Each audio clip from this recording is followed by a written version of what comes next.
नमस्कार, मैं अनीता चौधरी। बिहार में चुनावी सरगर्मियां तेज हो गई हैं। सरकार जहां एक तरफ लोगों के लिए तोहफों का बौछार कर रही है, वहीं दूसरी तरफ विपक्ष लगातार आक्रामक है। गोपाल खेमका मर्डर केस को लेकर के हालांकि एक पकड़ा जा चुका है और एक का एनकाउंटर हो चुका है, लेकिन विपक्ष इसको लेकर के राजनीति लगातार कर रहा है और तेजस्वी यादव ने और राहुल गांधी ने ये ऐलान किया है कि वो बिहार बंद करेंगे। इस पर बात करने के लिए हमारे साथ एनडीए के गठबंधन के बीजेपी के वरिष्ठ नेता शाहनवाज जी हैं। शाहनवाज जी, एक मर्डर को लेकर के जिस तरह से वहां पे राजनीति गरमाई हुई है और अब वो रुकने का नाम ले, हालांकि एक्शंस हो रहे हैं, लेकिन बिहार बंद जो है उसका ऐलान भी हो चुका है। देखिए, बिहार में कानून का राज है, सुशासन है। अपवाद के तौर पे ऐसी एक दो घटना हुई है, लेकिन अपराधी बख्शे नहीं गए, पकड़े गए, मारे गए और इन लोगों की बोलती बंद हो गई। जो लोग बिहार को क्राइम कैपिटल राहुल गांधी बता रहे थे, ये बिहार का और क्या अपमान कर सकते हैं। बिहार में उद्योग लग रहा है, रोजगार मिल रहा है, बहुत बड़ा इन्वेस्टमेंट हो रहा है, बड़ी तादाद में लोग आ रहे हैं। बिहार के ही आपके जिला में पंडौल में टेक्सटाइल का बहुत बड़ा फैक्ट्री लग रहा है, कई इथेनॉल प्लांट लग रहे हैं, कई बॉटलिंग प्लांट लग रहे हैं। बिहार में बहुत इंडस्ट्रिस्ट जा रहे हैं, लेकिन कुछ लोग हैं जो अपनी राजनीति के लिए बिहार को बदनाम कर रहे हैं। और उन्होंने जो वोटर लिस्ट का वेरिफिकेशन है, इस पर बंद का भी ऐलान किया है 9 तारीख को जी। कुछ होने वाला नहीं है, कोई इनके सपोर्ट में आने वाला नहीं है। बिहार में जनता नीतीश कुमार जी के साथ है और आज तो गेम चेंजर हुआ।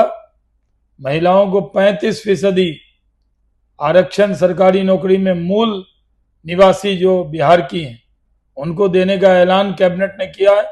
मैं नीतीश कुमार जी की कैबिनेट को, नीतीश कुमार जी को बहुत बधाई देता हूँ। आप बधाई दे रहे हैं, आपने इलेक्शन कमीशन की बात करी, उसके बंद के ऐलान की भी बात करी। तेजस्वी यादव जहां सुशासन बाबू के राज्य में जंगल राज की बात कर रहे हैं, वही इलेक्शन कमीशन पे भी चाहे वो राहुल गांधी हो चाहे तेजस्वी यादव हो, लगातार सवाल उठा रहे हैं, बोल रहे हैं कि ये बीजेपी के लिए काम कर रहे हैं, बीजेपी की बी पार्टी बनके इलेक्शन कमीशन काम। हालांकि बिहार में करीब 1.5 करोड़ से ज्यादा वोटर ऐसे पाए गए हैं जिनका कोई अस्तित्व ही नहीं है इलेक्शन कमीशन के इस सर्वे में। देखिए, इलेक्शन कमीशन चुनाव से पहले वेरिफिकेशन कर रहा है। कई लोग मर जाते हैं, वो नाम रहता है, उस पर बोगस पोल हो जाता है। कई लोग दूसरी जगह वोटर हो जाते हैं तो उनका नाम रह जाता है। इस तरह की प्रक्रिया है जिसको पूरा किया जा रहा है, लेकिन ये लोग विवाद कर रहे हैं। ये लोग महाराष्ट्र हारे, हरियाणा दिल्ली हारे तो इलेक्शन कमीशन पे ठीकरा थोप दिया। अब ये जान गए हैं कि बिहार में हारने वाले नीतीश कुमार जी के नेतृत्व में एनडीए जीतने वाला है, इसलिए अभी से किसको बहाना बनाया जाए। तो इलेक्शन कमीशन सॉफ्ट टारगेट हो गया है महागठबंधन का। वो इलेक्शन कमीशन को दोष दे रहे। ये लोग अच्छी तरह जानते हैं कि बिहार में मतदाता एनडीए के साथ है। जंगल राज भी है बिहार में, ऐसा तेजस्वी यादव तो लगातार बोल रहे हैं कि सुशासन। वो जंगल राज से निकले हुए लोग हैं ना, इसलिए उनको जंगल याद रहता है। अच्छा, अभी तो जंगल नहीं, मंगल राज है। अच्छा, अभी तो बिहार तरक्की के रास्ते पर है। रोड, बिजली, पानी, सड़क सब में काम हो रहा है, फैक्ट्रियां लग रही हैं, रोजगार सरकारी क्षेत्र में दिए जा रहे हैं, प्राइवेट सेक्टर में रोजगार दिया जा रहा है। बिहार आज हर क्षेत्र में तरक्की के रास्ते पर है। प्रधानमंत्री फिर 18 तारीख को मोतिहारी में आ रहे हैं। बिहार में खुशी की लहर है। जब भी वो आते हैं तोहफा देकर जाते हैं। आज देखिए पटना का एयरपोर्ट कितना सुंदर हो गया, टर्मिनल जो है। राहुल गांधी, आप बोल रहे हैं ये 35% के साथ साथ युवा आयोग की भी बात युवाओं को साधने के लिहाज से किया गया है। आप युवा आयोग की बात कर रहे हैं, लेकिन विपक्ष बोल रहा है कि चुनावी शगुफे हैं, इससे कुछ उनको यही लगता है जो आरक्षण दिया महिलाओं को, ये थोड़ी सोचा था उन लोगों ने। ये तो बहुत बड़ा सरप्राइज मिला है, ये तो गेम चेंजर है।